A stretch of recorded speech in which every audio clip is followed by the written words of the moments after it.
మధుర అలాగే ధనంజయ అయితే పండుని జోకొడుతూ కథలు చెబుతూ ఉంటారు. ఇంతలో మమ్మీ వాళ్ళు ఎక్కడికి వెళ్ళారు అని చెప్పి అడుగుతూ ఉంటాడు. మమ్మీ వాళ్ళు టిఫిన్ తేయడానికి వెళ్ళారు అని చెప్పి రాధా శ్యామ్ వాళ్ళిద్దరూ కూడా బయట నుండి అయితే టిఫిన్ తీసుకుని వస్తారు. అది చూసి మధుర వాళ్ళు నాన్న వచ్చారా, రండి రండి అని చెప్పి టిఫిన్ ఓపెన్ చేసి రాధ అయితే వాళ్ళ అత్తయ్యకి మామయ్యకి ఇస్తుంది. ఇక ఇద్దరు కూడా టిఫిన్ ఓపెన్ చేసి మధుర అలాగే ధనంజయ్ పండు వాళ్ళ ముగ్గురు కూడా తింటూ ఉంటారు.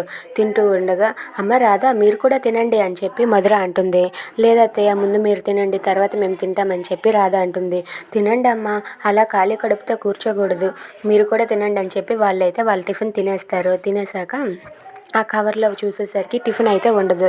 ఏంటమ్మా రాధా, మీకు టిఫిన్ తెచ్చుకోలేదా, మీకు లేకపోవడం ఏంటి, అయ్యో మేము ఇప్పుడు తినేసామే అని చెప్పి అంటూ ఉంటుంది. అది చూసి శ్యామ్ అయితే ఇలా అంటాడు, లేదమ్మా మా ఇద్దరం కడుపు నిండా అక్కడే తినేసి వచ్చామమ్మా, మేము తినేసి మీకు టిఫిన్ తీసుకుని వచ్చామని చెప్పి కవర్ చేస్తూ ఉంటాడు. If you like this video please like, share and subscribe. Thanks for watching.